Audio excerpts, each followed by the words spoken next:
Kwa majina yangu naitwa Lemi, ni mkazi wa Dar es Salaam katika ule mtaa wa Kibo Kimara. Kutokana na shutuma mbalimbali ambazo zimekuwa zikitolewa kwenye mitandao ya kijamii na watu ambao wamekuwa wakiita press ya sasa ambao wanasema kwamba wao ni wanachama wa Chadema, wamekuwa wakishutumu baadhi ya maaskofu kwamba maaskofu wao wanasapoti harakati, lakini maaskofu wao hawana sehemu zao za kuabudia, kwa maana kwamba hawana kanisa. Na baada ya kusikia tuhuma hizo nikaweza kufika moja kwa moja hapa Kibaha kwa Matias na kuweza kushuhudia moja kwa moja kitu ambacho kinaongelewa. Maana nimekuwa nikisikia kwamba Askofu wa Mapinduzi hana kanisa. Sasa nimeweza kufika maeneo haya leo asubuhi ili kuweza kujaribu kuhudhuria ibada, nione hilo kanisa. Baada ya kufika nikawa nimeulizia sehemu ambapo Askofu wa Mapinduzi akifanya ibada. Nikaweza kufika moja kwa moja mahali hapa baada ya kuelekezwa, na nimeweza kuhudhuria ibada toka asubuhi saa 3 mpaka jioni hii saa hizi ni saa 11 kasoro. Kwa hiyo nimefika mahali hapa na kuweza kushuhudia ibada ambayo imeendeshwa na Askofu wa Mapinduzi moja kwa moja kabisa na waumini wake wa kutosha hapo kanisani, na neno ambalo linakuwa limefundishwa na askofu ni neno ambalo linaukupiwa Roho Mtakatifu. Sasa sijajua kwamba hao watu wanaosema Askofu wa Mapinduzi hana kanisa, sijajua wametumia mantiki gani ya kuweza kujustify haya madai yao wao. Labda kama kuna jambo lingine wao wamekuwa wakijimakinikia, ila jambo hilo naomba lipuuzwe. Mimi binafsi nimeweza kufika site moja kwa moja ili kuweza kujionea tuhuma hizo kama ni za kweli au za uongo. Kwa hiyo nimeshuhudia kwamba tuhuma hizo ambazo zinakuwa zinatolewa na mtu ambaye yeye anajiita Julius Mwita, tuhuma hizo hazina ukweli wowote.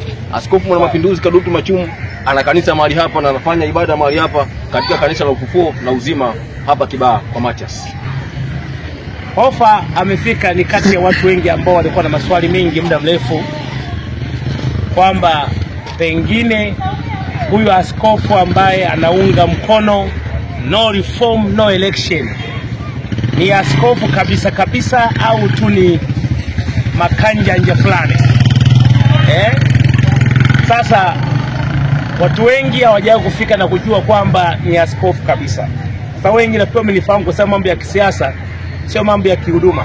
Mmoja wapo ni kijana alipomsikia Julius Mwita anasema kwamba Chadema imewashawishi maaskofu ambao hata makanisa hawana. Sasa akasema afike aone. Hili ni kanisa. Kanisa langu hili lenye majengo mawili makubwa kama unavyoona, limejaa waumini wa kutosha na ni kanisa la kwangu mwenyewe. Kwa hiyo ukiniona kwenye mkutano wa siasa nimejikana, nimeacha kuhubiri kanisani, nimeenda kuhubiri kwenye viwanja vya watu wote. Na ninakuwa nimeacha majukumu makubwa ya kanisa, lakini nataka kusaidia taifa langu kwa ajili ya kuwapa nafuu ya maisha yajayo kupitia siasa. Nimwambie Julius Mwita, ukianzisha ugomvi na maaskofu, hasa wale ambao wamejikana kiwango cha mimi na Mwamakula na wengine, ukajaribu kuwavunja moyo, kuonyesha kwamba hawa hawana ushawishi au hawana kazi ya kufanya, unaanza kushindwa kabla ya kuanza. Sio rahisi kumpata askofu mwenye kanisa kama mimi au kama Mwamakula ambaye anaweza kuwa kwenye vyama vya upinzani au kwenye siasa mageuzi. Sio rahisi kwa sababu ya riski wanazokutana nazo na hatari zingine. Kwa hiyo ukiwapata wachache ama mmoja au wawili wenye uwezo kufanya hivyo, ni vizuri kuwathamini, kuwapa heshima na kuwapa nafasi ya kusaidia taifa katika mazingira ya kujikana na kuiamini njia ya ukombozi kwamba ni njia ya kubeba msalaba. Niseme wazi, hiyo mbinu ya Mwita ni kujaribu kuwatenga Chadema na maaskofu. Nataka niseme mbinu hiyo itafanikiwa kama. Maana maaskofu na wachungaji wao wanavyoona kwamba kama Chadema wanawabeza maaskofu na wachungaji ambao wanao, je, si tukienda hatutabezwa vile vile? Niwatie moyo maaskofu, Mwita sio msemaji wa Chadema. Mwita ni kanjanja moja hivi ambaye amefanya uasi, na naamini anatumiwa na adui wa Chadema kwa ajili ya kuwavunja moyo Chadema wasiungwe mkono na maaskofu.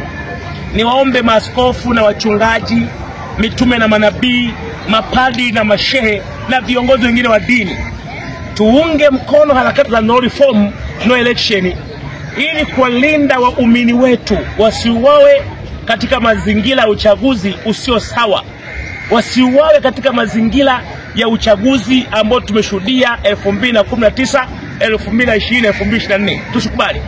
Kwa hiyo ujanja wa Mwita na mbio anatumia hiyo, hatafanikiwa kama kuwavunja moyo maaskofu na wachungaji wasiunge harakati na kusaidia ukombozi taifa letu. Na naomba maneno ya Mwita yapuuzwe kabisa. Kumpata mtu kama Mwamakula ni hazina kubwa mno, na ni mfano wa watu wengine wengi ambao wamejikana. Kumpata askofu wa mapinduzi, huyu ni mwana mageuzi, ana ushawishi mkubwa kwa jamii ya watu na ana uwezo mkubwa kuelezea hoja zake na zikafika kwa watu. Na kwa maneno ya watu wanapoona askofu kwa jukwaa, ukweli ni kwamba kwa ulimwengu wa leo jamii bado inawaamini maaskofu na viongozi wa dini. Kwa hiyo viongozi dini wanapokuwa naongea, ile imani inakuwa ni kubwa zaidi kuamini kwamba kama mapinduzi amesema no reform no election, Mwamakula amesema no reform no election, wako na maaskofu wengine wengi ambao wameunga hili jambo la no reform no election. Tunawafahamu akina Magonza, tunawafahamu Padri Kitime, tunawafahamu wengine wengi ambao hawajitokeza hadharani kusema kama hao ninawataja, lakini wanasema nyosheni hapo hapo kwa ajili ya kuhakikisha nchi yetu inapata viongozi ambao wamechaguliwa kwa nguvu ya umma na kwa nguvu ya wananchi wenyewe kwa mujibu wa katiba yetu ibara ya 8. Kwa hiyo kuuzeni Mwita, ana laana zake tu fulani ambazo waliolaaniwa wanafanya kama Mwita, na mwisho wake hauwezi kuwa mzuri sana, kwa sababu hakuna aliyegusa wapako mafuta ya Bwana akawa salama. Sisi tuko imara na sitavunjika moyo, sitakata tamaa, nitaendelea kusonga mbele kuunga mkono juhudi za Mheshimiwa Lissu, juhudi za Mheshimiwa Heche, na hakuna wa kuning'oa wala kunibadilisha mawazo yangu, maana mimi napenda haki, napigania haki na nasimamia haki. Kwa hilo libandui. Kanisa lipo, ukitaka njoo usali, ni Kibaha kwa Matias, na ni askofu wa jimbo kuu la Pwani, jimbo lenye wilaya za Rufiji, wilaya ya Kibiti, wilaya ya Mafia, wilaya ya Kibaha, wilaya ya Bagamoyo, na wilaya ya Chalinze, na wilaya ya Mkulanga, na wilaya ya Kisarawe. Zote nasimamia mimi mwenyewe, na wachungaji wengi zaidi ya 17 huko chini yangu. Kwa hiyo madai haya Mwita yafutiliwe mbali, wasiyechukulie kwa maana kwamba ni watu ambao wana ushawishi, yafutiliwe mbali. Ukiniona mimi, unaona wachungaji wengi nyuma, naona maaskofu wengi nyuma, wananituma niwe sauti yao huku wakiendelea kufanya kazi ya Bwana. Hatuwezi kwenda front wote, wakati lazima tugawane mgawanyo wa kazi. Wengine wafanya kazi ya Bwana, wengine tuende front. Kwa hiyo Bwana, shukuru kwa sababu umekuja kwa ajili ya kushuhudia Bwana maneno ya wafamaji kama Mwita. Mimi askofu, nashukuru sana. Nilikuwa nasikia mitandaoni, lakini nilikuwa bado sijaamini. Nimeamua nije niweze kuangalia sehemu ambapo unafanyia ibada, niweze kujua kama kweli askofu hana kanisa au kanisa nalo, na nimeshuhudia mwenyewe kanisa liko hapa Kibaha kwa Matias. Kwa hiyo hayo maneno ya Mwita ninaomba tu yapuuzwe. Kama pia yeye aamini anaweza kufika hapa Kibaha kwa Matias akaweza kuulizia hilo kanisa la askofu na mapinduzi liko mahali gani, liko karibu tu na njiani, jirani tu. Kwa hiyo kama mtu ambaye ana shida, ana wasiwasi na askofu na mapinduzi, anaweza kafika Kibaha hapa kaulizia kanisa la askofu na mapinduzi liko wapi, basi na kaweza kuelekezwa moja kwa moja mpaka kanisani. Kwa hiyo maneno hayo yapuuzwe. Askofu na mapinduzi anafanya huduma ya kitume mahali hapa, na ni mtumishi wa kweli wa Mungu ambaye amesimamia haki katika taifa hili. Amen. Amen. Mungu akubariki. Kawaambie wagonjwa wanapona, na viwete wafu wanafufuka, viwete watembea. Kamwambie yule mbweha, vipofu wanaona, na watu wanafunguliwa. Amina.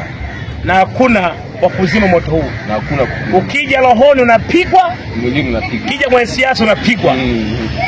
Aluta continue. Amina. Amen.